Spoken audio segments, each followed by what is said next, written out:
Danny Hargrove fell to his knees in the snow 300 yards from the woman's fence line. He didn't cry. He was 8 years old, and his father had taught him that crying in the cold only made you colder. He pushed himself back up the water bucket, swinging against his leg, his boots soaked through to the skin, and he kept walking. He had left before his father woke up. His father didn't know where he was. His father didn't know Danny had heard him talking to God in the dark last night, asking to be taken quickly.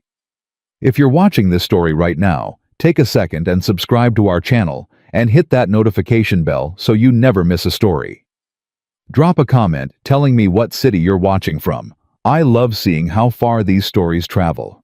Now stay with me until the very end, because this one will stay with you long after it's over. The well had frozen on the 14th of January. Cole Hargrove had known it was coming. He'd packed the rim with straw in November, the way his father taught him. The way his father's father had done before that. But this winter was not like other winters. This winter had teeth. It came down out of the north at the end of December, and it did not let go. And by the second week of January, the straw was gone, and the rope hung slack, and when Cole dropped the bucket, it hit ice 20 feet down and came back empty. He'd melted snow for 4 days, packed it into the cookpot, set it on the stove, watched it shrink into a quarter cup of water with a skim of grit on top. Danny drank it without complaining. Danny didn't complain about much. That was the thing about Danny, that Cole couldn't decide was a blessing or a warning. The boy absorbed hardship, the way dry wood absorbed fire quietly and completely, until you couldn't tell anymore where the boy ended and the hardship began. On the 5th morning, Cole woke up wrong. He knew it before he opened his eyes. The kind of wrong that lived in his chest, a tightening that had nothing to do with cold, and everything to do with the fever he'd been ignoring for 3 days. He'd been telling himself it was tiredness. He was good at telling himself things. He'd told himself Margaret's cough was just the dust for 6 weeks before the doctor used the word that changed everything. He lay still and took stock. The fever was real. His throat felt packed with wool. His legs, when he tried to swing them off the bunk, were slow in a way that wasn't sleep. He sat up anyway.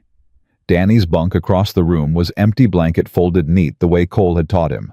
But the boy wasn't at the table, and he wasn't by the stove, and the front door was latched from the outside. Cole stood up too fast. The room tilted. He made it to the door by keeping one hand on the wall. Outside, the cold hit him like something physical, like a shove, and the light off the snow was blinding. He stood on the porch and looked out at the yard, and there were 2 small boot prints heading east toward the tree line, toward the Whitfield property 3 miles up the ridge. He stood there looking at those boot prints for a long moment.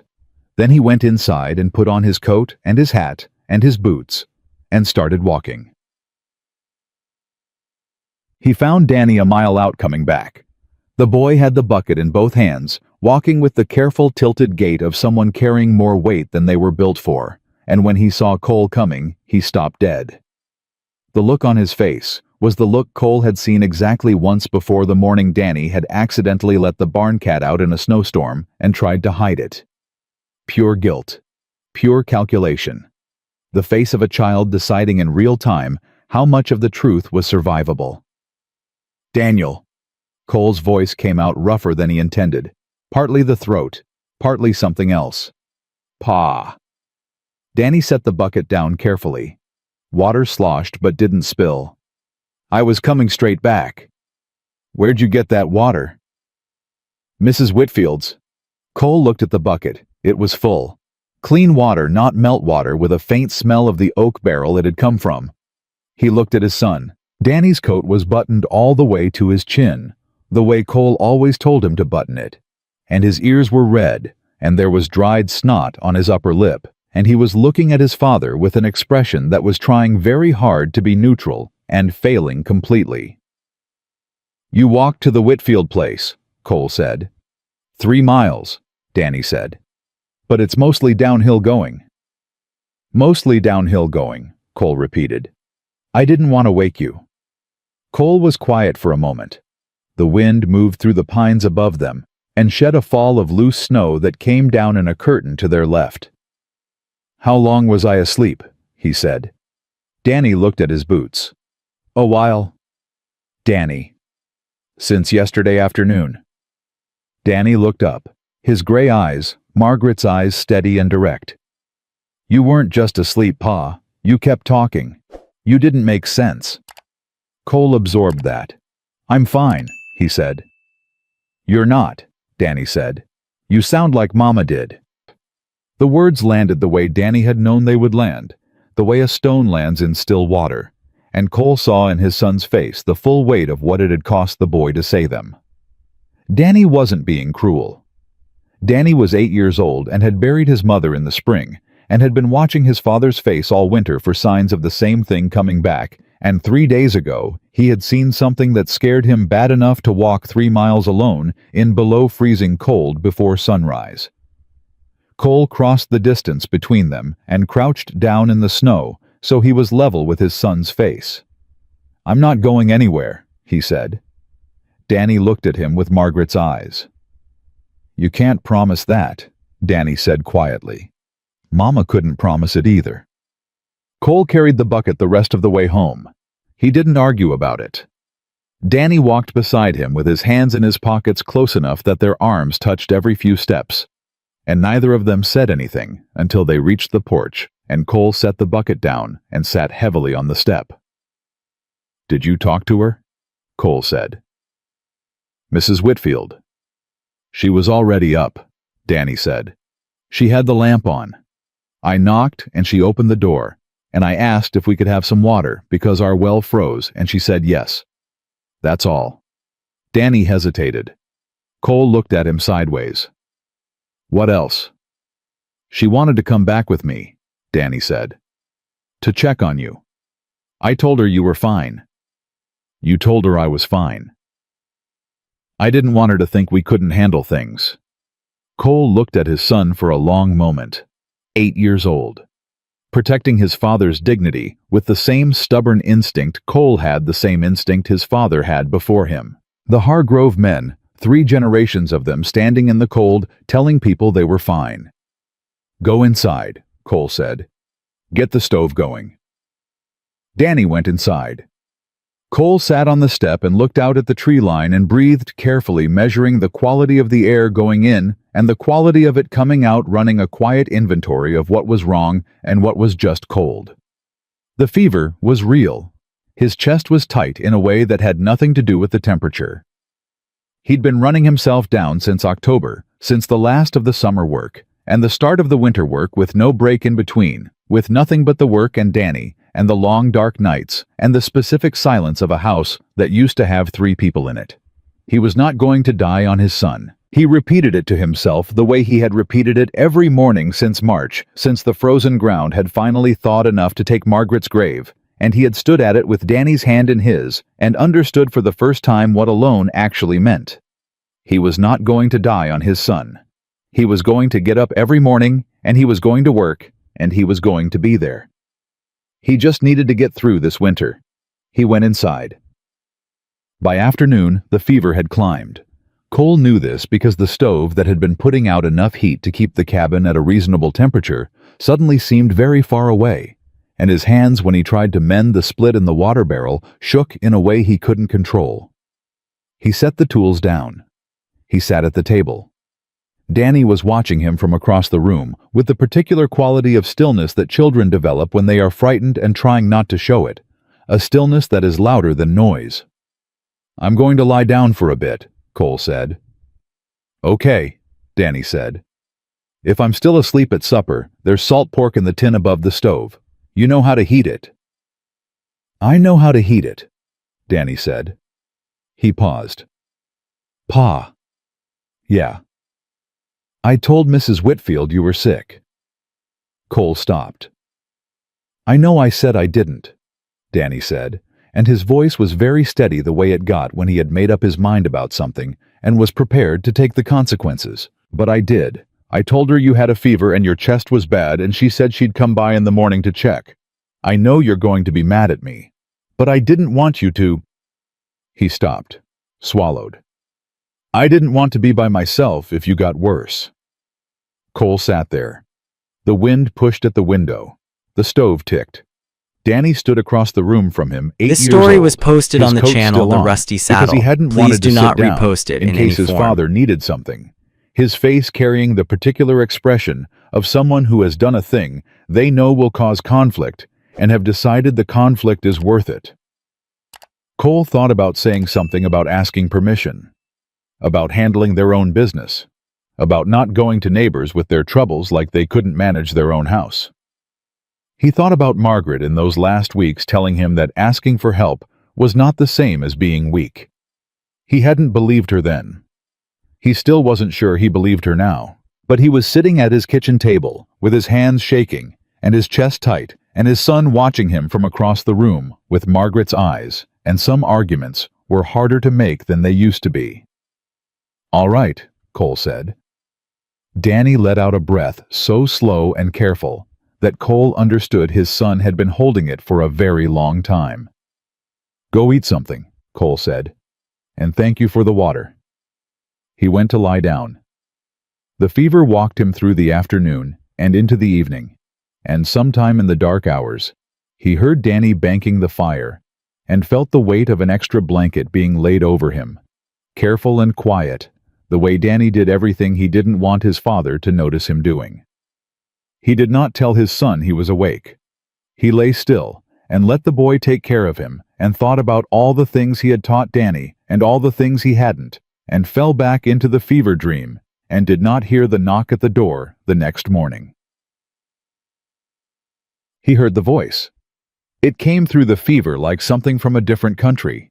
A woman's voice, low and practical, nothing soft about it, and Danny's voice answering, and the sound of the door and the cold coming in, and then being shut out again. Cole opened his eyes, gray morning light, the stove crackling, and then footsteps on the floor boots on wood, unhurried and direct. The woman who came into the doorway was not what he'd expected, though he couldn't have said exactly what he'd expected. She was somewhere in her middle 30s, with brown hair pulled back practical and loose around her face at the same time, and blue eyes that took stock of him the way you took stock of a situation rather than a person, quick, thorough, no drama about it. She was carrying a pot. Steam was coming off it. She stopped in the doorway and looked at him, and he looked at her. "Mr. Hargrove," she said. "Ma'am." His voice was sandpaper. "Your boy says you've had the fever 3 days. "I'm fine." She looked at him the way women looked at men who said that.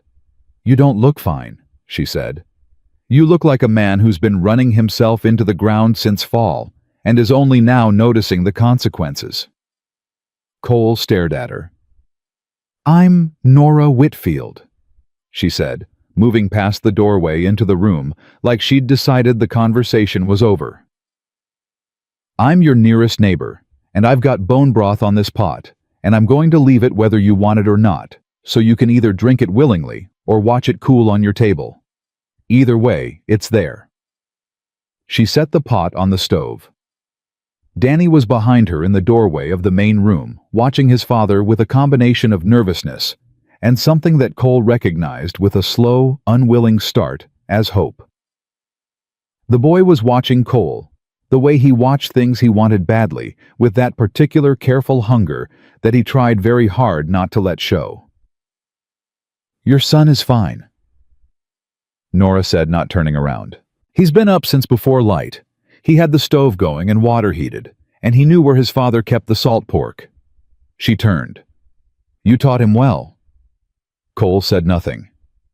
"He also," she said, and her voice shifted slightly, not softer exactly, but different.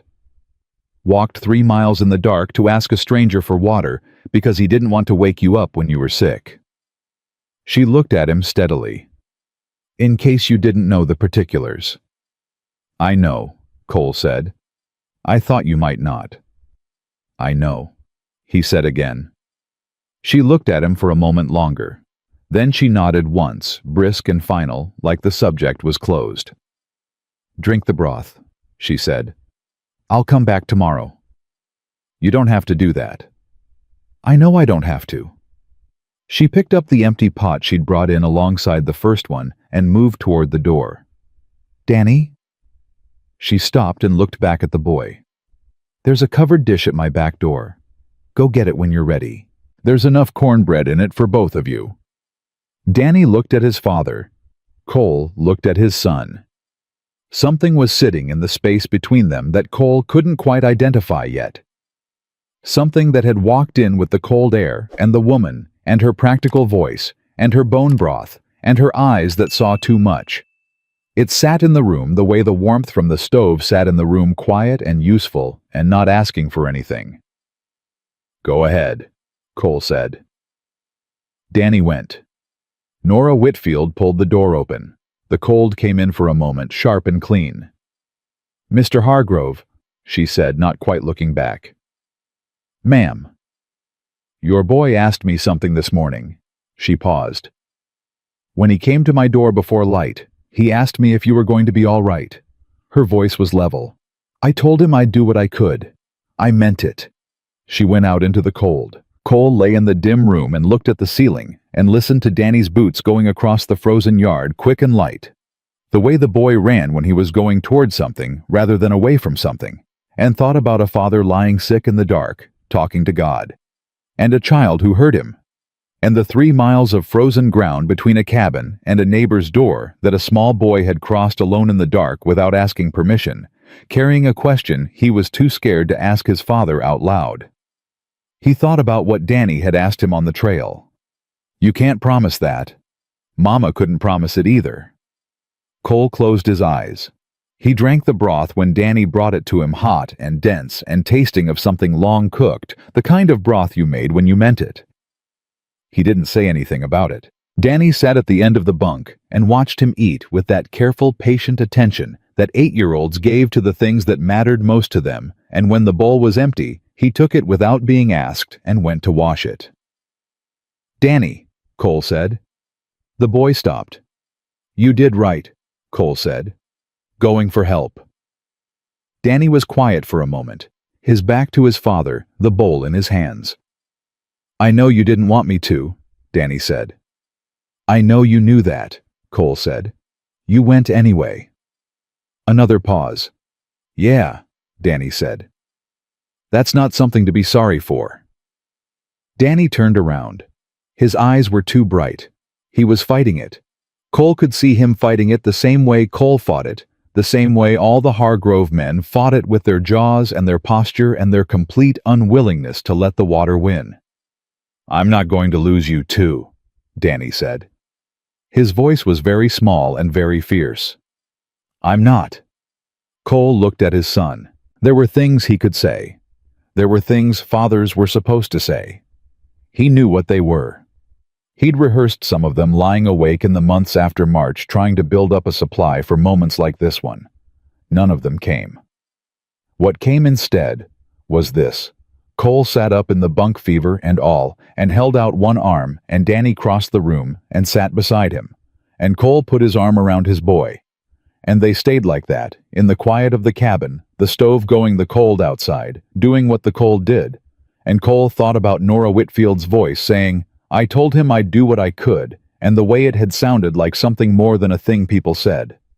He thought about blue eyes that took stock of things without flinching. He thought about a covered dish of cornbread sitting on a stranger's back step, put there before dawn for 2 people she didn't owe anything. He pulled Danny a little closer and looked at the window and the thin gray light coming through it, and outside, somewhere in the direction of the Whitfield property, a woman he did not know was going back to her own house, and her own morning, and her own quiet life, and she had not asked for a single thing in return. Cole was not a man who trusted easily. He'd learned young that trust was a thing you gave out carefully, like water in a dry year, not because people were bad, but because you only had so much of it, and once it was gone, it was gone. But he lay there in the morning light, with his son's weight against his side, thinking about boot prints in the snow, and a small boy walking 3 miles in the dark, and he thought that maybe there was more than one kind of trust. Maybe there was the kind you decided on, and maybe there was the kind that had already happened while you were lying in a fever, while a child was crossing frozen ground alone, while a woman was putting a lamp in her window, just in case someone needed to find their way to her door. Maybe that kind didn't ask your permission first. He didn't know yet what to do with that thought. But for the first time in a long time, he let himself hold it. She came back the next morning the same way she'd come the first time, without announcing herself, without ceremony, with a pot of This something story was hot, posted on and the channel same The direct Rusty eyes Saddle. that took Please stock do not before they did repost it in anything any else. form. Cole was sitting up when she arrived. He'd made it to the table, which felt like a victory, though he wasn't going to say so. Danny had gone out to check on the two horses in the lean-to, and Cole had managed to get himself dressed and his boots on, and had been sitting at the table with a cup of water for 20 minutes, resting between the effort of the dressing and the effort of whatever came next. When Nora knocked and came through the door, she looked at him sitting at the table, and then looked at the bunk across the room still rumpled from the night, and back at him. "You moved," she said. "I live here," he said. She set the pot on the stove. She didn't smile exactly, but something around her eyes shifted slightly. "How's the chest?" "Better?" She looked at him. "Some better," he said. "The fever break last night. Mostly." She pulled the second chair out from the table and sat down across from him, without asking the way practical people sat down when they intended to have a conversation rather than a visit. She folded her hands on the table. Her hands were work hands, Cole noticed, not rough the way a man's got rough, but the kind of hands that knew what they were for. "I want to ask you something," she said. "And I want you to actually answer it instead of telling me you're fine." Cole said nothing, which he figured was answer enough. "You got any family that can come out here? Any way to get word to someone before this weather closes? Everything down for good." "No." "No family or no way to get word?" "Both," Cole said. "My brother's in Texas. We don't—" He stopped. "It's just us." Nora absorbed that without making anything of it, which he appreciated. People had a habit of filling silences like that with sympathy he didn't know what to do with. "All right," she said. "Then I'm going to tell you what I told myself when I walked over here this morning, and you can do what you want with it."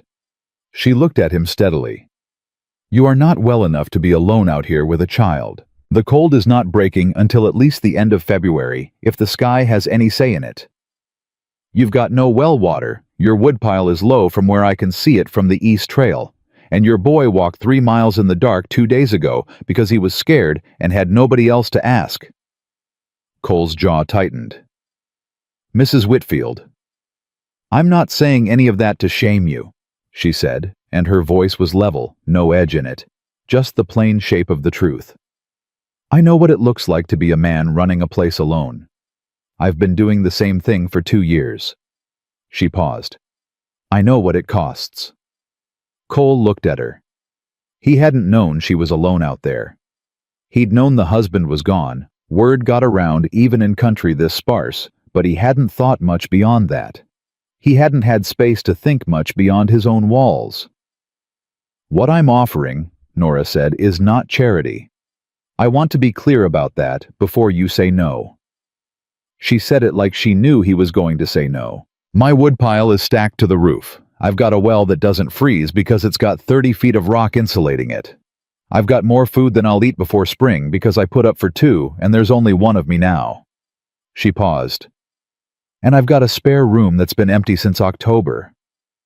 Cole said nothing for a moment. "You're asking us to move in," he said. "Temporarily," she said. "Until you're well enough that I stop worrying about Danny coming to my door in the dark again." There it was.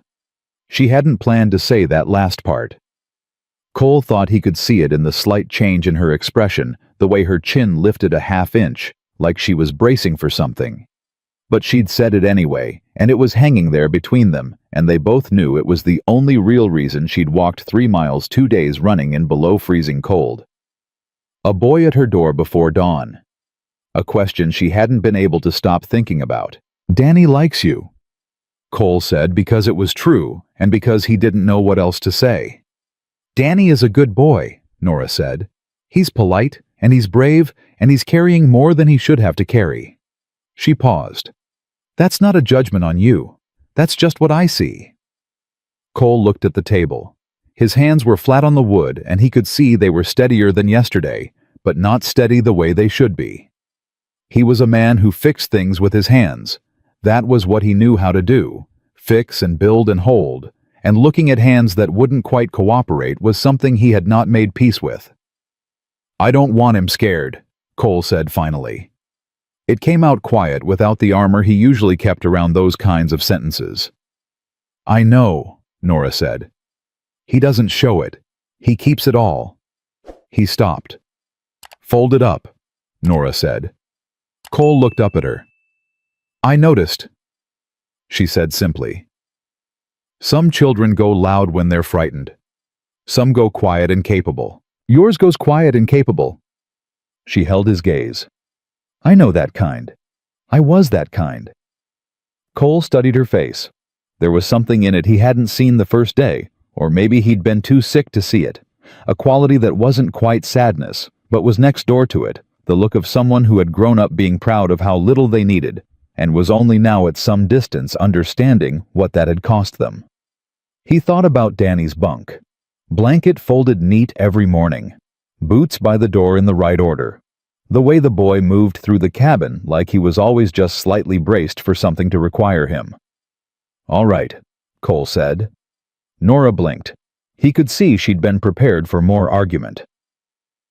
"All right," she said. "We'll come," he said. 3-4 days, until I'm steady." He met her eyes. "I'll work for it. I'm not sitting in your house eating your food without doing something useful." "You're sick," she said. "I'm better than I was," he said. "And I know how to split wood sitting down." She looked at him for a moment with an expression he couldn't quite read. Then she stood up and picked up the empty pot and said, "Come this afternoon, before it gets dark. Danny can show you the trail." She went to the door. Cole didn't stand. His legs weren't quite ready for that yet, but he turned in his chair. "Mrs. Whitfield," he said. She stopped with her hand on the door. "Why?" he said, not accusing, just asking. She was quiet for a moment, looking at the door rather than at him. "Because somebody should have done it for me," she said, "when I needed it and didn't know how to ask." She went out into the cold. Cole sat at the table and looked at the space where she'd been sitting and thought about that for a long time. Danny came in from the lean-to with cold-reddened cheeks and frost on his collar stamping snow off his boots, and stopped when he saw his father's face. "What happened?" Danny said. "We're going to Mrs. Whitfield's for a few days," Cole said. "Pack what you need." Danny stood in the doorway with his coat still on and looked at his father with those gray eyes that gave nothing away and everything away at the same time. "Okay," he said carefully. "Don't make a thing of it," Cole said. "I'm not making a thing of it," Danny said. "You've got that face." "I don't have a face." Danny turned and started unbuttoning his coat with great concentration. "I'm just thinking." "About what?" "About what to pack." Danny said very seriously, and Cole could see the back of his son's neck and the way the tension had gone out of it. The particular releasing of something held tight. The particular relief of a child who had been braced for the worst and was now carefully and privately not bracing anymore. Cole got up from the table slowly. His legs held. "Pack the flannel," Cole said. "And your good socks." "I know, Pa. And don't forget." "I know," Danny said, and there was something in his voice that was almost not quite happy. They came to the Whitfield place in the late afternoon, Cole on the horse and Danny walking beside him on the trail, because Danny had refused to ride, which was fine, because Cole wasn't sure the horse should carry two anyway in the cold.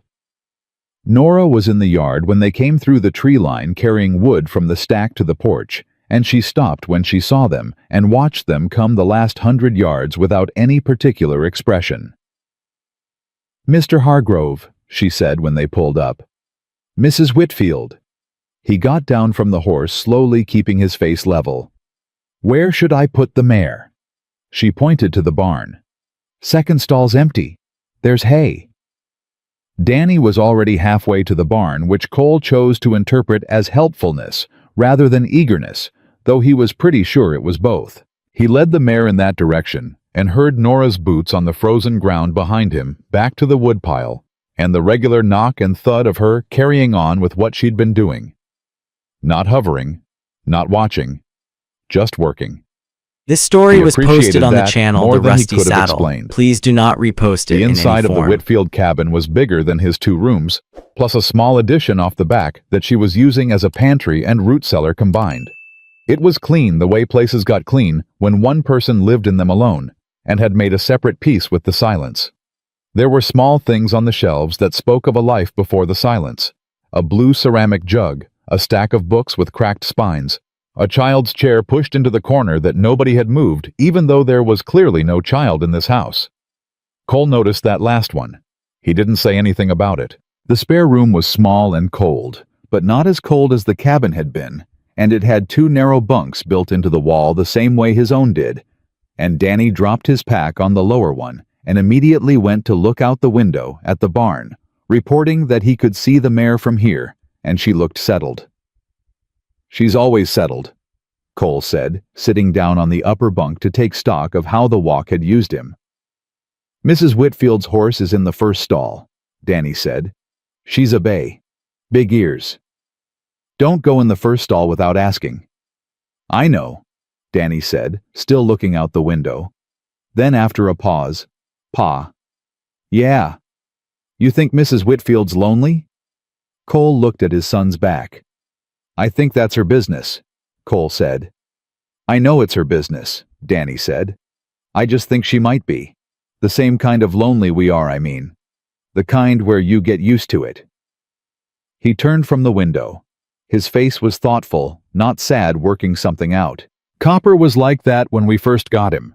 He'd forgotten what it felt like to have somebody around. And then he remembered. Cole looked at his son.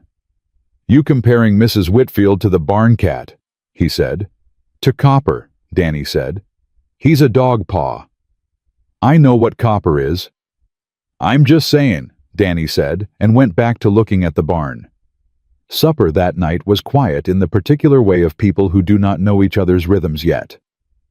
Nora served stew and cornbread and sat across from Cole at the table with Danny between them, and Danny ate with the serious application of a boy who had been living on salt pork and meltwater for 4 days and was not going to waste a single bite of something this good. Nora watched him eat with an expression she was keeping carefully neutral. "This is good," Danny said without stopping.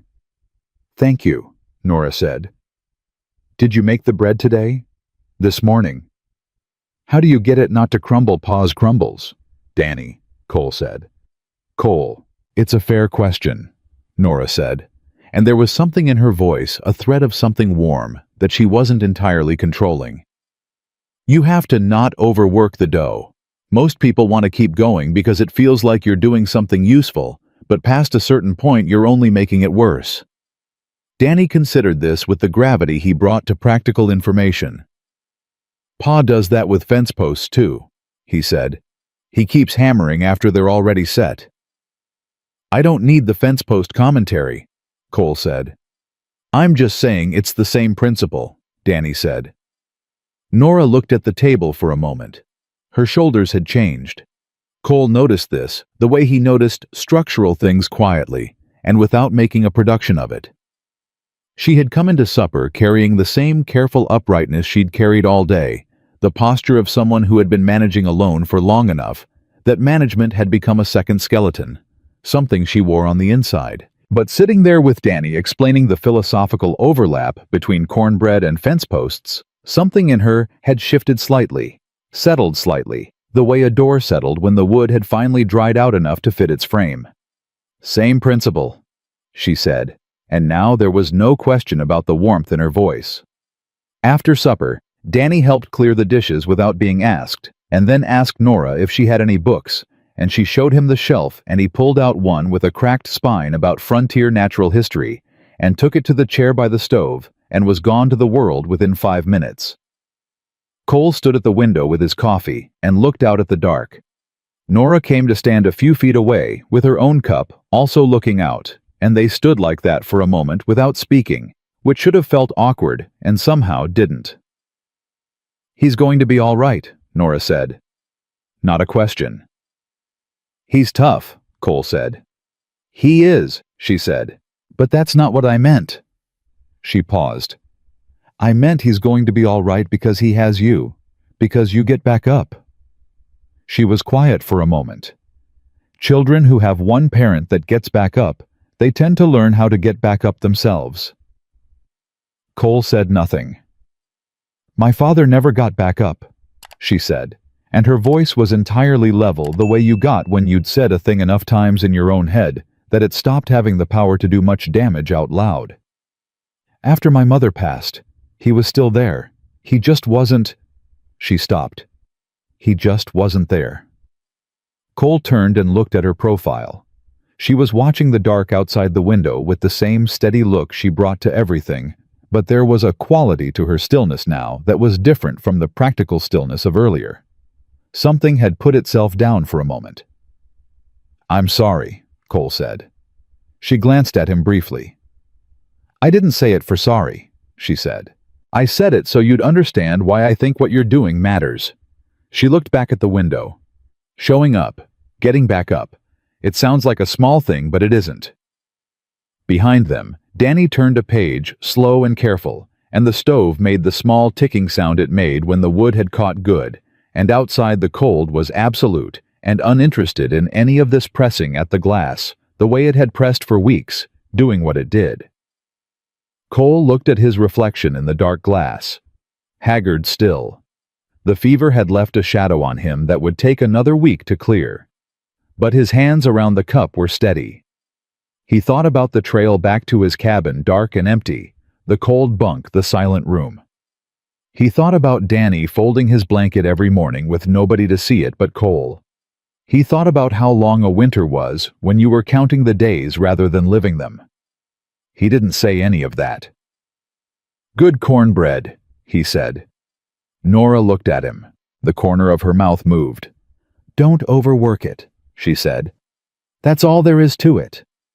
She took her cup and went to check on the stove, and Cole stayed at the window a moment longer, looking at nothing.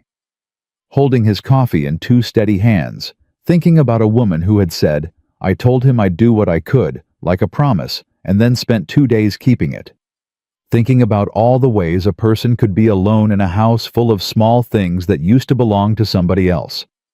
And thinking slowly, cautiously, the way you thought about things you weren't sure you were allowed to think about, yet that some winters ended. That they all ended eventually. That the ground always thawed. 3 days passed the way good days passed in hard winters, quietly without announcing themselves as good until they were already over. Cole's fever broke fully on the second morning at the Whitfield place, the way fevers finally broke when they'd run out of fight, and he woke up on the third day with clear eyes, and the particular hollow hunger of a man whose body had decided it wanted to live after all. He split half the woodpile before Nora came out and told him to stop, and he told her he wasn't stopping, and she looked at him the way she looked at things she had decided weren't worth arguing about, and went back inside, and he split the other half. Danny had stopped moving through the house like he was braced for something. Cole noticed it on the second day. The boy's shoulders had come down about an inch, which didn't sound like much, but was the difference between a child carrying weight and a child who had set it down somewhere and forgotten where he'd put it. He followed Nora around the place with the systematic attentiveness he brought to things that interested him, asking questions about the root cellar and the water barrel insulation, and why her barn had a different roof pitch than their barn. And Nora answered every question with the same straightforward patience she brought to everything, which Cole thought probably meant more to Danny than the boy would ever say out loud. On the morning of the fourth day, Cole came in from the barn to find Danny at the table, showing Nora something from the natural history book, his finger on a page, explaining the difference between two kinds of hawk with the authority of a small professor. And Nora was leaning over to look with her hair loose around her face because she hadn't pinned it yet, and she was listening to Danny the way adults listen to children when they were actually listening, not just waiting for the child to finish. Cole stood in the doorway for a moment. He didn't say anything. He went to the stove and poured his coffee and stood with his back to the room, and he felt something move in his chest that he hadn't felt in a long time.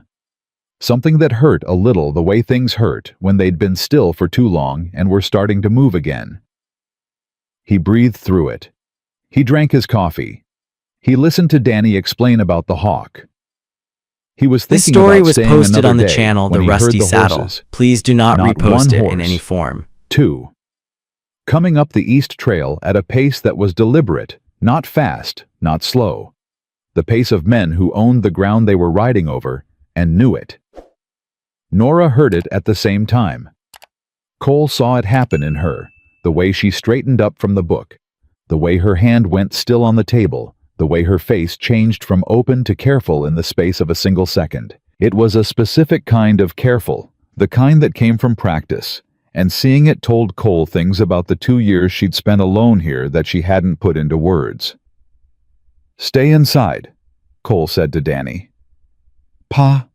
"Inside," Cole said, and took his coat off the hook. He was on the porch when they came through the tree line, 2 riders, one of them a hired man by the look of him, and the other. The other was the kind of man Cole had been recognizing his whole life, the kind who wore their money the way other men wore their calluses, right there on the surface, where everyone could see it. 50s, well-fed, sitting a horse that cost more than most men's annual wage, with the particular ease of a man who had not been told no in a very long time. Victor Crane. Cole didn't know the name yet. He would by the end of the morning. Crane pulled up at the fence line and looked at Cole on the porch with a mild sort of interest, the way a man looked at something unexpected in a place he considered his own. "Don't know you," Crane said pleasantly. "No," Cole said. "Neighbor?" "That's right." Crane nodded, like that answered something, though Cole hadn't answered much. He had the habit of the very powerful Cole, noticed the habit of deciding what things meant before the other person was finished saying them. "I'm here to see Mrs. Whitfield," Crane said. "She's inside," Cole said. He didn't move. Crane looked at him for a moment, still pleasant, the pleasantness of a man who hadn't needed to stop being pleasant yet. "Then I'll go in and see her."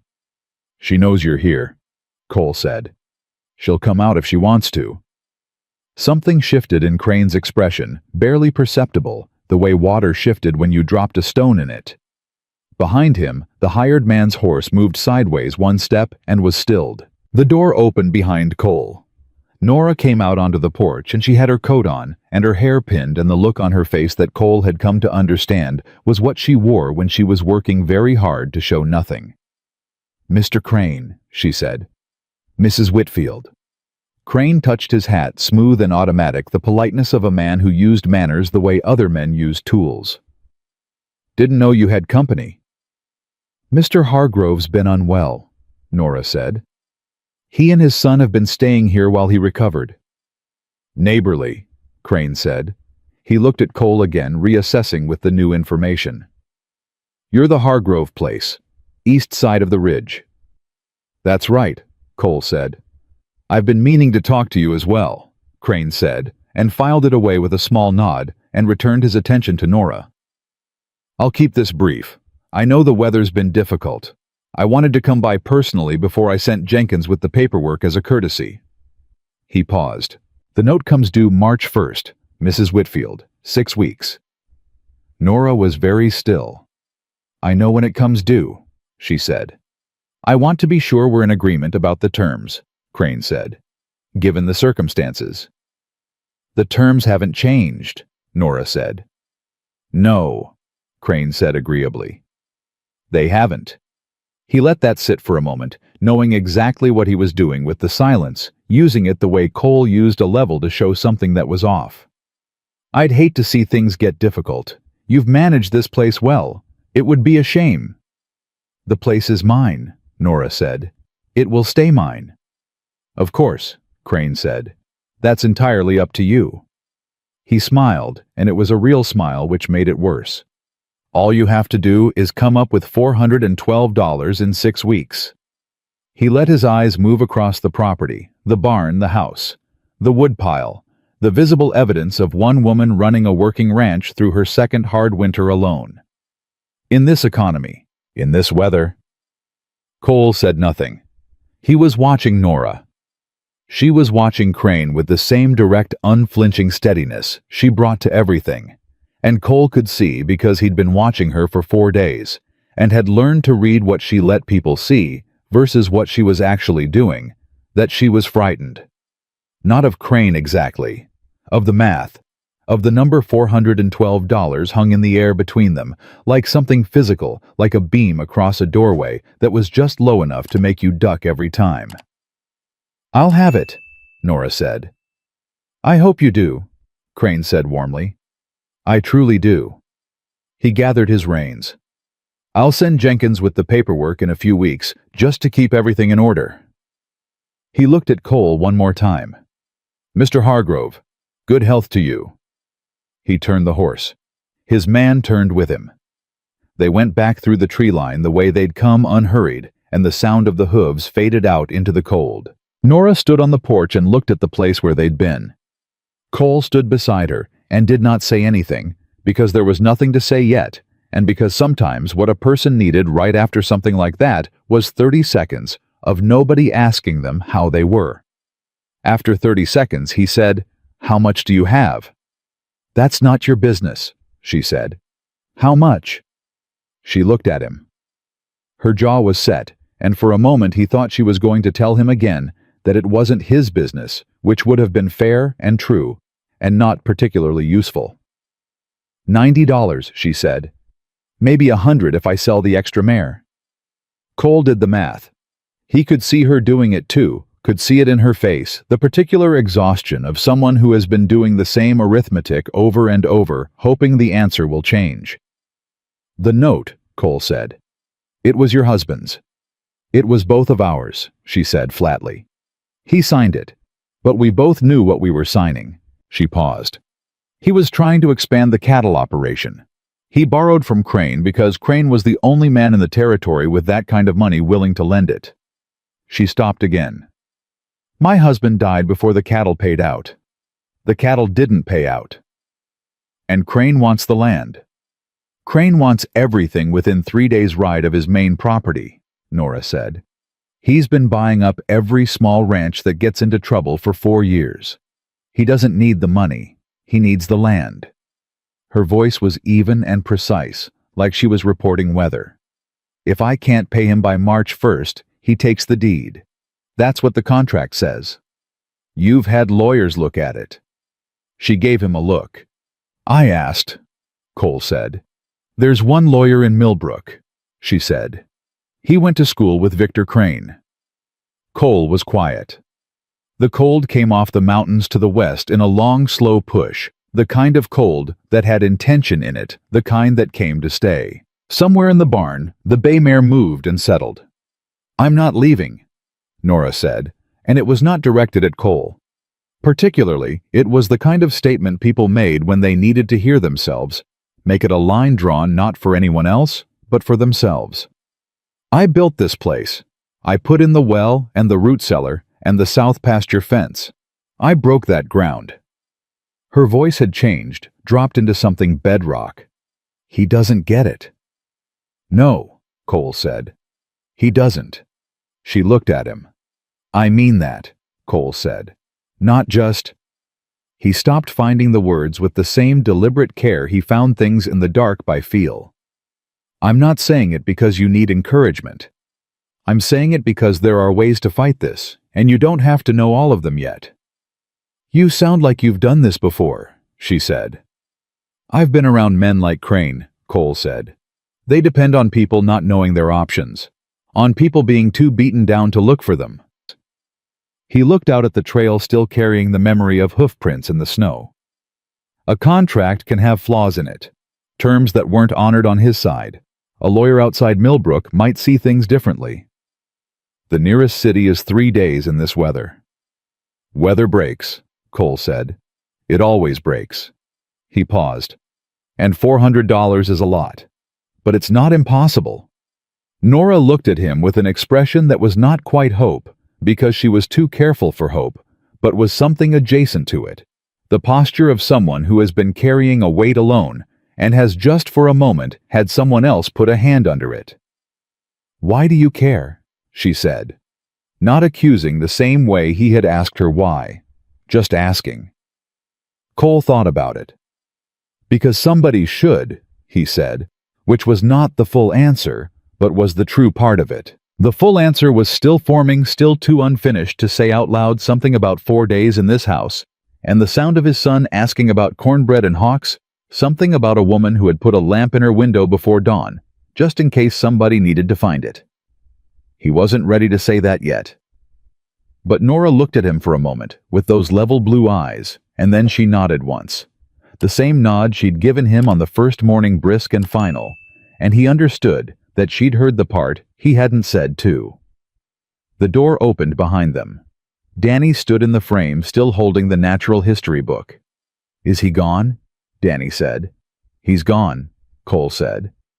Danny came out onto the porch and stood between them and looked at the tree line where Crane This story had was disappeared. posted on the channel The His Rusty face was Saddle. doing the Please quiet do not working out repost thing. it in any form. "Who was he?" Danny said. "A man who wants something he hasn't got," Cole said. Danny thought about this. "Does he get it?" "No," Cole said. Danny looked up at him, reading his face the way he'd always read it, looking for the thing under the thing.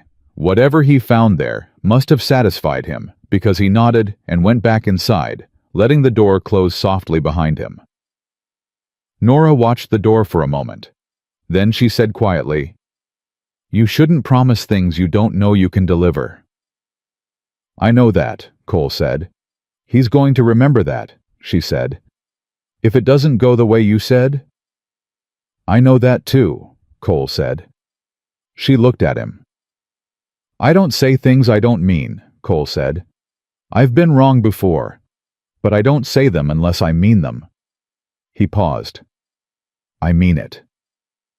Nora looked out at the mountains, the white weight of them against a sky gone flat and gray with more coming, more snow, more cold, more of the same long pressing weight that had been pressing since December. And then she did something he hadn't seen her do in 4 days. Something small and quick, that she didn't seem entirely aware of herself. She let out a breath, a long, slow one, the kind that had been waiting to be let out for a while.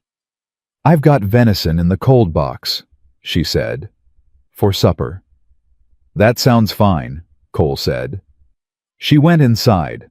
Cole stayed on the porch a minute longer, his coffee long gone cold in his hand, looking at the tree line and thinking about Victor Crane's smile, and the way it had been real, the way the most dangerous smiles always were. He thought about $412 and 6 weeks, and the specific systematic patience of a man who had learned that if you waited long enough, people ran out of options. He thought about the fact that he had $63 in a tin box under the floorboard of his own cabin. He thought about his brother in Texas, who he hadn't spoken to in 4 years, over a thing that seemed smaller every winter. He thought about the east fence on the Whitfield property, which he'd noticed on the first day, needed work, and about the south pasture she'd mentioned, and about the way a working ranch in working order was worth more than one that had been let go by a woman stretched too thin by too much winter. He was a man who fixed things. That was what he knew how to do. He went inside. Danny looked up from the table when he came in, and Nora was at the stove with her back to the room, and the small sounds of an occupied house filled the space. The stove, the pot, the wind at the window doing what it did, and Cole hung up his coat and sat down at the table across from his son, and picked up the natural history book Danny had left there and turned it over in his hands. "Tell me about the hawk again," he said. Danny looked at him surprised. "The 2 kinds," Cole said. "Which one was better at hunting in the cold?" And Danny, who never needed a second invitation to explain the things he knew, pulled his chair closer and opened the book and began to talk, and across the room Nora's shoulders came down an inch. The same way Danny's had come down 2 days ago. The same small release, the same letting go of something that had been held over long. Cole read the page his son was pointing at, and heard the words without hearing them, and thought about 6 weeks and $63, and a man with a real smile riding away through the trees, and he thought about all the things a person could do in 6 weeks if they had decided to do them. He had decided. He just hadn't told anyone yet. He told Danny they were staying another week. Danny received this information with the same studied neutrality he'd received the original news that they were coming at all, a careful, controlled stillness that did not fool Cole for a single second. "All right," Danny said. "The east fence needs work," Cole said. "I told Mrs. Whitfield I'd see to it before we went back." "All right," Danny said again, and went back to his book, and the tips of his ears were slightly pink, in a way that had nothing to do with the cold. Cole let it go. There were certain things a father and son understood about each other that worked best when they were not spoken directly, like load-bearing walls. You could tell they were there by what the house did around them, but you left them alone. He started on the east fence the next morning. The posts had been healed over by the freeze-thaw cycle over the past 2 seasons. The kind of slow structural failure that happened when a place didn't have enough hands to stay ahead of it, and Cole worked his way down the line, methodically resetting each one, tamping the frozen ground back in with the bar moving on. The cold was sharp and clean, and the work was the kind that asked everything of his body and nothing of his mind, which was exactly what he needed. Nora brought coffee out at mid-morning without being asked. She handed it to him and looked at the line of fence posts he'd already reset and said nothing, which he'd come to understand was how she acknowledged things that mattered to her. Not with words, with the quality of her silence. "You don't have to do this," she said finally. "I know I don't have to," Cole said. He drank the coffee. It was strong and black the way he liked it, which she'd figured out on the second day without asking. "Post 5 is going to need a new base. You got timber. In the barn, left side. I'll get it when I'm ready." She stood there a moment longer with her hands in her coat pockets, and Cole could feel her working up to something the way he felt weather coming before it arrived. "Ruth McAllister came by this morning," Nora said, "while you were out here." Cole waited. "She saw Crane's tracks from yesterday," Nora said. "She wanted to know what he was here for." Nora paused. "I told her." Cole looked at her. "She's the only person in this valley I trust entirely," Nora said. "It wasn't defensive. It was just information.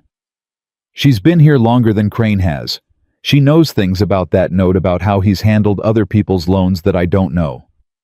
"What things?" Cole said. "She wants to talk to you," Nora said. "Both of us together. She said tomorrow morning, her place if the weather holds." Cole handed the coffee cup back and picked up the bar. "Then we'll go tomorrow morning," he said, and went back to work, and Nora stood there another moment, and then went back to the house, and he heard the door close, and went on down the fence line.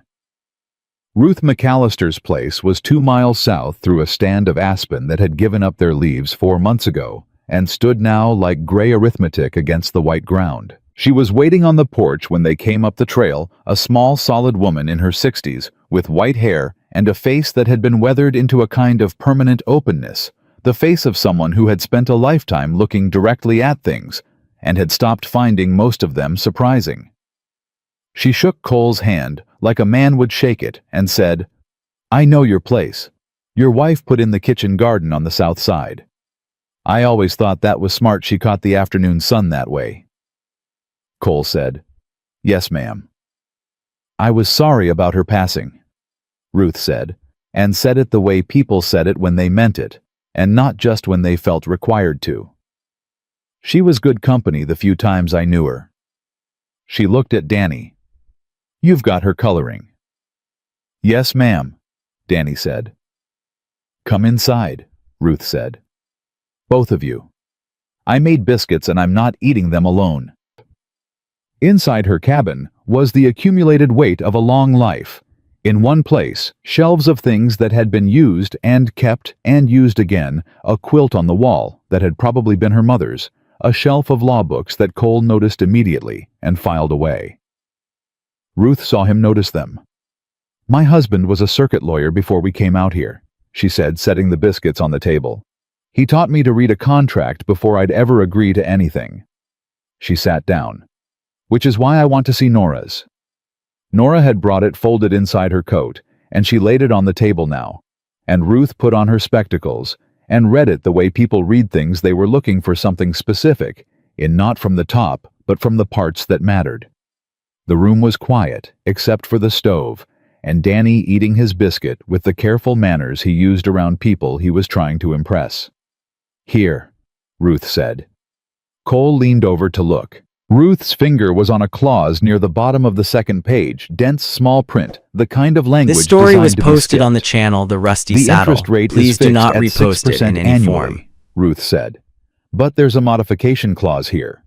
If the lending party makes any modification to the terms of repayment, any written or verbal agreement to extend, defer, or alter the schedule, the original contract is voided and a new agreement must be drawn.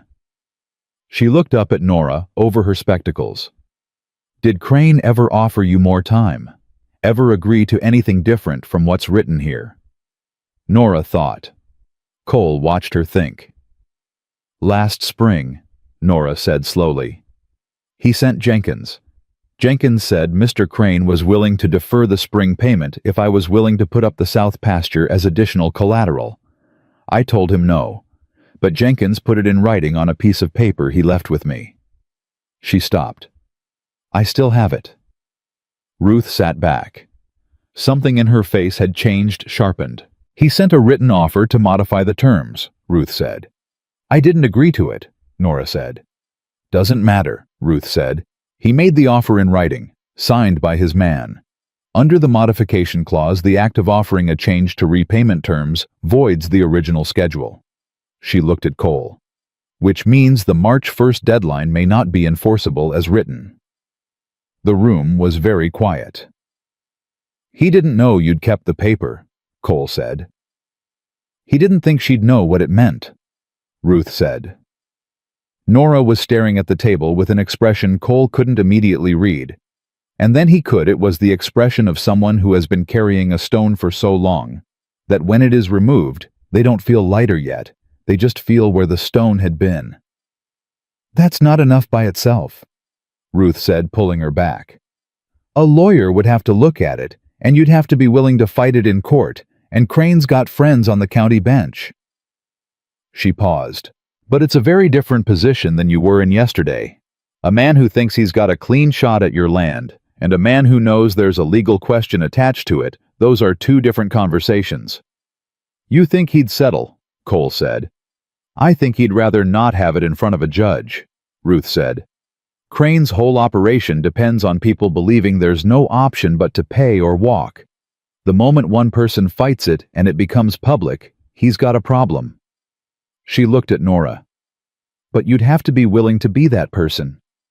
I'm willing, Nora said quietly. Ruth looked at her for a long moment over her spectacles. I know you are, she said. I just needed to hear you say it. She folded the contract and slid it back across the table. There's a lawyer in Garrett City. His name is Edmund Hale. He was 2 years behind my husband at school. He's honest and he's not afraid of Crane. She paused. Garrett City is 3 days' ride. Weather breaks in 2 weeks if the pattern holds, Cole said. It might hold, Ruth said. It might not. She looked at him steadily. I want to ask you something direct, Mr. Hargrove. Go ahead. What's your interest in this? She said. I don't ask it unfriendly. I ask because if you've got skin in this and something goes wrong, I need to understand the whole picture. And if you don't have skin in it and you're planning to disappear come spring thaw, I need to understand that picture too. Cole looked at Ruth McAllister's direct, weathered face. He thought about all the ways he could answer that question, and all the ways he could not quite answer it. And then he thought about Danny on the porch, asking Mrs. Whitfield if she was lonely, and about the lamp in the window, and about the simple arithmetic of what a man owed the world, when the world had put something worth protecting directly in front of him. I've got a sick child and a broken well and a fence line that's been going the wrong direction for 2 seasons, Cole said. I'm not in a position to be anyone's white knight. He paused. But I know how to fix things, and this looks like something that can be fixed. He looked at Nora briefly, and then back at Ruth. That's my interest. Ruth held his gaze for a moment. Then she nodded the same decisive nod Nora had, and Cole understood suddenly that it was probably the same woman who had taught Nora to do it. "All right," Ruth said, and stood up and started pouring coffee like the matter was settled. Danny, who had been sitting with the kind of invisibility children achieved when they were paying absolute attention, reached over and took another biscuit. "Those are good," he told Ruth. "I know they are," Ruth said. Danny looked at her with something approaching admiration. They rode back to the Whitfield place in the early afternoon, Nora on the bay, and Cole on his mare with Danny up behind him, and they were quiet for most of the trail, the kind of quiet that had something working in it.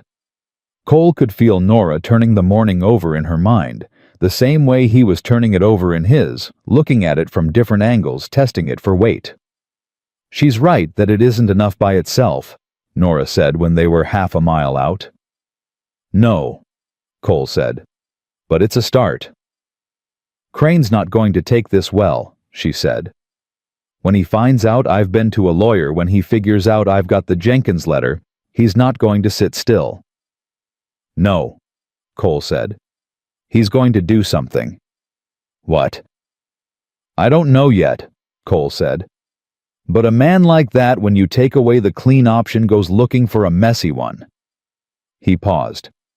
"Which means between now and the time you get to Garrett City, you don't want to be out here alone." Nora was quiet. "I've been out here alone for 2 years, she said. "I know," Cole said. "And Crane left you alone for 2 years because he thought the clock was running, and he'd get what he wanted without trouble." He looked at her. "The clock just got complicated." She rode beside him and said nothing for 100 yards, and then she said, "I'm not asking you to stay." "I know you're not," Cole said. "Another 100 yards. "My cabin needs work," Cole said. "The well needs to be drilled proper come spring. The south pasture fence on my place is worse than yours was." He looked straight ahead. "There's more work here than one person can do, and more work there than one person can do, and we're half a day's ride from each other in bad weather, which is not a sensible arrangement." Nora looked at him. "I'm not proposing anything," Cole said, and he could hear how that sounded and could not think of a better way to say it. "I'm talking about practical arrangements, for the winter, until things are settled." "Practical arrangements," Nora said. "That's right." She looked forward again. The aspen stand was behind them now, and the Whitfield cabin was visible ahead, smoke from the chimney going straight up in the still air. "Danny would have to agree," she said. "Danny would not be the obstacle," Cole said. The corner of her mouth moved. "No," she said. "I don't suppose he would." Danny behind Cole said nothing. Cole could feel the quality of his son's silence against his back, the absolute total heroic quality of a child who was exercising every ounce of willpower not to say something. "Daniel," Cole said. "I'm not saying anything," Danny said. "Good. I'm just sitting here." "I know. Not saying anything at all." "Danny." "Yes, sir," Danny said, and was magnificently impeccably silent for the remaining distance to the cabin. They put the horses up and Cole went out to finish the last section of the east fence before the light went, and he was working with his back to the cabin when he heard the door, and then Nora's boots on the frozen ground, not coming toward him, but going around the side of the house toward the woodpile. He heard her start splitting. Regular clean strokes, the kind of swing she had that came from 2 winters of doing it alone without anyone to tell her the form was good. He went on setting the last post. The light went amber and then gray, and the temperature dropped the way it dropped when the sun went down out here all at once like a door closing.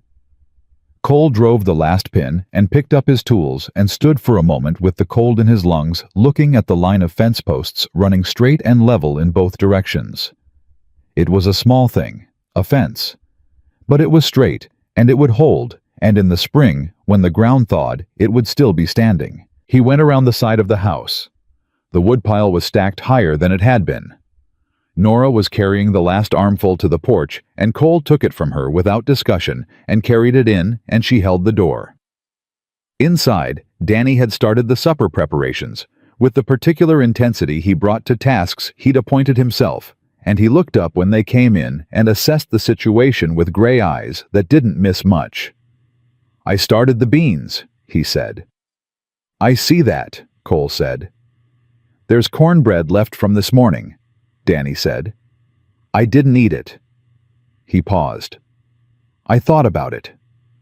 "Virtuous of you," Nora said, and she hung up her coat and went to the stove, and the small sounds of the cabin closed around all three of them, like water closing over something dropped into it, smooth and This natural story was and posted complete. on the channel Cole The sat at Rusty the Saddle. table and Please watched do his not son hand repost it Nora in the any wooden form. spoon when she reached for it without her asking, and watched Nora take it without comment, and thought about 6 weeks, and Edmund Hale in Garrett City, and Victor Crane, and the Jenkins letter in Nora's coat pocket that Crane didn't know she understood. He thought about Ruth McAllister's law books. He thought about the way Nora had said, "I'm not asking you to stay," and the way she'd said it with the particular care of a woman who has taught herself never to need anything out loud, and was only now beginning to understand what that teaching had cost her. He thought about Margaret, who would have liked Nora, he realized. Would have liked her directness and her work hands, and the way she answered Danny's questions like they deserved real answers. The thought arrived without the pain that usually accompanied thoughts of Margaret. It arrived instead with a quality he didn't have a word for yet. Something that felt like the way the sky looked just before the light came back, not day yet, not night anymore. Something honest and in between. He let it sit. Outside, the cold pressed at the windows the way it had pressed for 6 weeks, patient and enormous and entirely indifferent to what was happening inside the small lit house. But inside the house the stove burned, and the beans came to a simmer, and Danny asked Nora something about the Hawk book that made her lean over to look, and Cole sat at the table in the warm, and felt the particular quality of the moment, temporary hard-won fragile, in the way that all good things in hard country were fragile and did not look away from it. He had $63 in a tin box under his floorboard. He had a brother in Texas he hadn't spoken to in 4 years. He had a fence line that was straight now for the first time in 2 seasons, and a boy who had walked 3 miles in the dark because he refused to be alone in this world, and he had sitting across the room from him a woman who had put a lamp in her window at dawn, just in case somebody needed to find their way. He had 6 weeks. He intended to use them. The letter to his brother took Cole 4 nights to write. Not because he didn't know what to say, but because he had too many years of not saying it stacked up between him and the page, and getting through all of that to the actual words took longer than he'd expected. He wrote at Nora's table after Danny was asleep by the low light of the oil lamp, and Nora left him to it without asking questions, which was one of the things he had come to understand about her. She had a precise instinct for when a person needed to be alone with something, and when they needed company, and she never got them confused. The letter said what it needed to say. It said that Cole had been wrong about the thing they'd argued over 4 years ago, or at least that it hadn't been worth 4 years of silence, which amounted to the same thing. It said that he had a situation and needed help if James was willing to give it. It said that Danny was fine and growing and had his mother's eyes. It said, "Come if you can." I should have said that sooner. He sealed it and set it by the door to go out with the next rider south, and went to bed and slept better than he had in weeks. The weather broke on a Tuesday, the way it sometimes did out here, not gradually but all at once, as if the cold had simply decided it was finished and moved on. Cole and Nora left for Garrett City the next morning, before first light, with Danny settled at Ruth McAllister's place, where he would stay until they came back. Danny had accepted this with the understanding of a child who has been let in on enough of the adult situation to know his job was to stay out of the way and not make things harder. He had given Nora the natural history book to take. "For the road," he said, "in case you get bored." "I won't get bored," Nora said. "You might," Danny said. "Pa doesn't talk much when he's thinking." Cole had chosen not to respond to this. They rode into Garrett City on the second evening, the horses tired and the cold coming back with the sunset, and found Edmund Hale's office above the land registry on the main street, a narrow room with more paper in it than Cole had seen outside a library, organized in a way that looked like chaos and probably wasn't. Hale himself was a lean man in his 60s with reading spectacles pushed up on his forehead, and the particular alertness of someone who had spent 40 years listening to what people said and what they didn't say, and had gotten very good at both. He read the contract in silence. He read the Jenkins letter in silence. Then he sat back and looked at Nora over his spectacles. "Where did you say you got this?" he said. "Jenkins left it when I refused the offer," Nora said. "Last April." "And you kept it?" "I keep everything," Nora said. Hale looked at Cole. "Smart woman?" Hale said. "Yes," Cole said. Hale looked at the Jenkins letter again, turning it in his hands.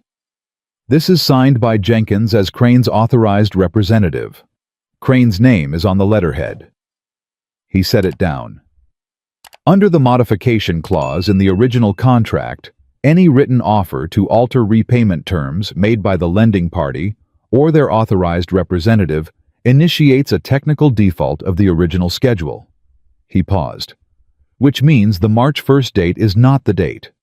At minimum, there would need to be a new agreement drawn with proper notice, given before any collection action could proceed."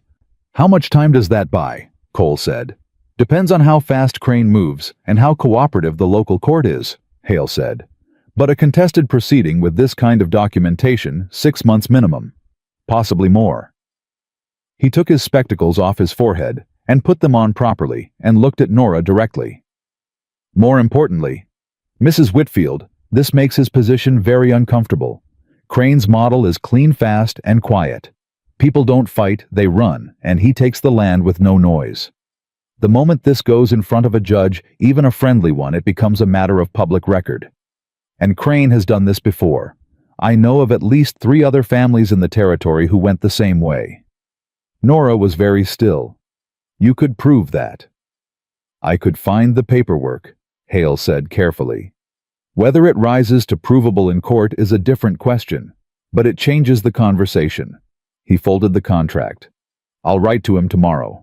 I'll make it clear that you have representation, that you have the Jenkins letter, and that you intend to contest any collection action under the modification clause." He looked at both of them. "That letter alone may be enough. Men like Crane do their best work in the dark. The minute you turn a light on, they tend to find easier problems to solve." They stayed the night at the Garrett City Hotel, Nora in one room and Cole in the one next to it. And Cole lay on the unfamiliar mattress and stared at the ceiling, and thought about Crane's face when he'd sat on that horse outside Nora's fence line, pleasant and certain, a man who had already decided how the story ended. He thought about all the other families who had stood where Nora was standing, and not had a Jenkins letter, not had a Ruth McAllister with a shelf of law books, not had a neighbor who happened to know that options existed.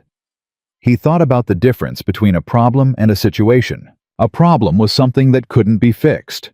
A situation was something that was difficult until you found the right angle. This had always been a situation. He fell asleep with that thought still in him, quiet and settled like a fence post set in solid ground. They were 3 days back when Crane came. Cole heard him coming the same way he'd heard him the first time from the porch, and this time Crane came alone, which was either arrogance or calculation, or both. He pulled up at the fence and looked at Cole standing there, and his face was the same pleasant face it had been before, but the pleasantness was working harder now. Something underneath it had changed. "Mr. Hargrove," he said, "I wasn't expecting to see you still here." "I'm still here," Cole said. Crane looked at the repaired fence line, the new posts visible against the old ones, the clean level run of it from east to west. He looked at the stacked woodpile on the porch, higher than it had been. He took a slow inventory of all the visible evidence of work, the kind of sustained, purposeful work that a place did not have when one person was running it alone. "I received a letter from an Edmund Hale in Garrett City," Crane said, "on behalf of Mrs. Whitfield." Cole said nothing. "I want to talk to her directly," Crane said. "She'll be out if she wants to talk," Cole said. He did not move. Crane's horse shifted. Behind Cole, the door opened, and Nora came out onto the porch and stood beside him, and she had her coat on and her hands at her sides, and the look on her face that was not anger and not fear, but something that lived between them, the particular expression of someone who has made a decision and is standing inside it. "Mr. Crane," she said. "Mrs. Whitfield." Crane's eyes moved between them. "I understand you've retained Mr. Hale." "I have," Nora said. "He raised some questions about the contract terms," Crane said. "I want you to understand that any perceived ambiguity was not intentional. I'm willing to sit down and work this out in a way that's fair to everyone." This story was posted That's on the generous, channel The Rusty Saddle. Nora said. Please do not Her repost voice it was in any entirely form. level. "I want to be equally clear. Mr. Hale has reviewed the original contract, the Jenkins letter from April, and the terms of the modification clause. He believes the March 1st date is not enforceable as written. He has advised me accordingly." Crane was quiet for a moment. The pleasantness was still there, but it had gone thin like ice in late February, still holding, but telling you something about what was under it. "That's one reading," Crane said. "It's the correct reading," Nora said. "I kept the Jenkins letter, Mr. Crane, all of it, including the letterhead and the signature." Something moved across Crane's face that was not pleasant and did not pretend to be. It was the look of a man recalculating, a man who had walked into a room expecting it to be empty and found it occupied. Cole had been watching for it, and there it was. "I want to be reasonable," Crane said, and his voice had changed, shed a layer of something. "So do I," Nora said. "My attorney has proposed a restructured repayment schedule at the original 6% rate with a 12-month extension. That proposal is in the letter he sent you. I'd suggest you look at it carefully." Crane looked at Cole. Cole looked back at him. It was the look of two men who understood each other clearly and were not going to pretend otherwise. Crane was smart enough to see what had happened here, not just the legal position, but the shape of the thing. The fact of a woman who had stopped standing alone in front of him. The fact of a neighbor who had shown up in January for a sick child and was still there in February with his sleeves rolled up. The fact that the quiet, simple arithmetic of isolation that Crane's whole operation depended on had been interrupted, and that the interruption had a face he could put a name to now. "I'll review the proposal," Crane said.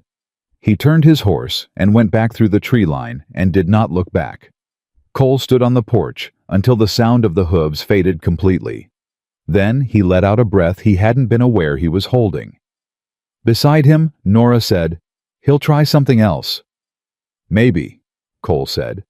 "But he'll try it knowing you've got a lawyer, and you've got that letter, and you're not running." He looked at her. "That's a different kind of man than the one he rode up to in January." Nora looked out at the empty tree line for a moment. Then she said quietly, "Thank you." Cole looked at her. "Not for fighting him," she said. "I can fight him. I was always going to fight him." She paused. "For being here while I did it." Cole thought about all the ways a person could respond to that, and all the reasons to respond carefully, and all the things he'd been working up to for 6 weeks that he hadn't quite found the moment to say out loud. He'd been waiting for the right time, the way men waited for the right time, which was usually too long. "Nora," he said. She looked at him. "I'm not leaving in the spring," he said. "I want to say that plainly, in case I haven't been plain enough." He looked at her face. "I've got a cabin half a day's ride from here that needs work, and I've got a boy who hasn't been as happy as he's been the last 6 weeks, since before his mother died, and I've got—" He stopped. Started again. "I've got no reason to go back to a place by myself when there's something here that matters to me." He paused. "You matter to me. I want you to know that clearly, not implied." Nora looked at him for a long moment. The wind moved her hair across her face and she pushed it back, and her blue eyes were steady and direct and carrying something he recognized because he'd been carrying the same thing and had only recently stopped pretending he wasn't. "Cole," she said. "Yeah." "I know," she said. "I've known for a while." She held his gaze. "I was waiting for you to say it because I needed to hear you say it. Not because I doubted it."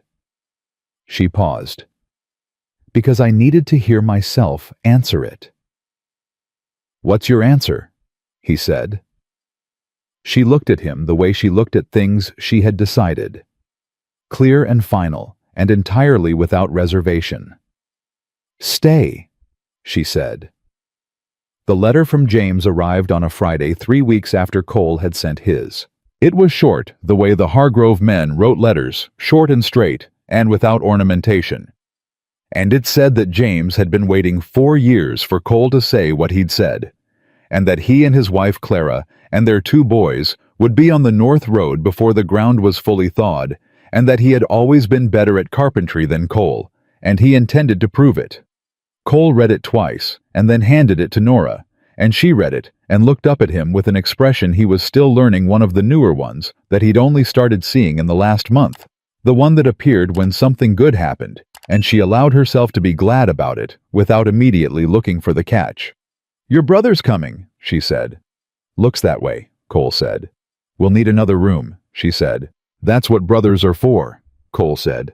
And Nora laughed, a real one, sudden and unguarded, the kind that came out when you weren't bracing for it, and Cole thought it was the best thing he had heard since the thaw. Danny came in from the barn at that moment, stopping in the doorway with mud on his boots and a look of inquiry at whatever he'd walked into. "What?" Danny said. "Your Uncle James is coming," Cole said. Danny's face underwent a rapid series of adjustments. "Uncle James," he said. "James with the 2 boys. That's the only James I've got." "They're my age," Danny said, doing math. "Both of them. Owen's 8 and Henry's 10. "That's right." Danny looked at his father, then at Nora, then at his father again, and whatever he was reading in both of their faces put a look on his own that Cole had not seen since before March, since before the cold and the grave and the long dark of a house with a thing taken out of it. It was a look of uncomplicated, undefended happiness, the kind that children had when they hadn't yet learned to be careful about wanting things. "When?" Danny said. "Spring," Cole said. Danny nodded once with enormous seriousness, turned around, went back outside, and Cole heard him cross the yard at a run, which he was quite sure was not related to anything that needed doing in the barn. He looked at Nora. She was looking at the door Danny had gone out of, and her expression was the one Cole had no name for, yet the one that lived between everything she had lost and everything she was deciding to want again, quiet and clear-eyed and real. "He's going to be all right." She said the same thing she had said about Danny in November on the porch the first week. "Yeah," Cole said. "He is." Edmund Hale's second letter arrived the following week. Crane had agreed to the restructured repayment schedule. 12 months. The original rate. No additional collateral. It was signed and filed with the Garrett City Land Registry, and a copy was being held in Hale's office against any future dispute. The Whitfield property was not going anywhere. Nora read the letter at the table, and then folded it and put it in the same place she kept the Jenkins letter, in the cedar box on the top shelf, where she kept the things that mattered. She didn't make a production of it. She put it away, and then she went back to what she'd been doing, which was mending a tear in Cole's work coat that had been getting worse since January. Cole watched her thread the needle with the particular efficiency she brought to every physical task. "That's it, then," he said. "That's it," she said. "You don't seem—" He looked for the word. "Relieved." "I am," she said. She kept her eyes on the needle. "I've been relieved for 3 weeks, since Hale sent the first letter." She glanced up at him briefly. "I was done being afraid of Crane the morning you stood on my porch and told him she'd come out if she wanted to." She went back to the mending. "I just had to wait for the paperwork to catch up." Cole thought about that. "You should have told me that 3 weeks ago," he said. "You needed to see it through," she said. "You're that kind of man. You need to see a thing finished." She said it without criticism, the way she said most true things, like they were just the shape of the ground you were both standing on. "Besides," she said, "I liked watching you work." Cole looked at her. She looked up at him with a perfectly level expression that was also just barely laughing at him. He shook his head, and she went back to the coat, and he went to put more wood on the fire, and outside the late winter light was doing what it did in late February, out here, coming in low and long and gold, through the west window, the particular quality of light that came when the worst of the winter was behind you, and the world was starting to remember what it was for. Ruth McAllister came for supper that evening, the way she'd taken to coming once a week, and Danny told her about James's letter, with the comprehensive detail of a child who understands that adults This story was appreciate posted being on the kept channel informed. The Rusty And Saddle. Ruth listened Please with do the not total repost attention it in she any gave to form. Danny's reports, and asked 2 precise questions, and then said that she expected they'd need to extend the south pasture fence before summer, if 3 boys were going to be running loose in the territory. 4, Nora said. Everyone looked at her. She was looking at her plate with the specific, focused attention of someone who has said a thing out loud for the first time and is deciding whether to be glad about it. The room was very quiet. Cole set down his fork. Danny's eyes went wide. Ruth McAllister looked at Nora, and then looked at Cole, and then looked back at Nora, and the expression on her face was the expression of a woman who had lived long enough to know what mattered, and was not going to waste a single second of this moment being anywhere but entirely present in it. "Well," Ruth said warmly.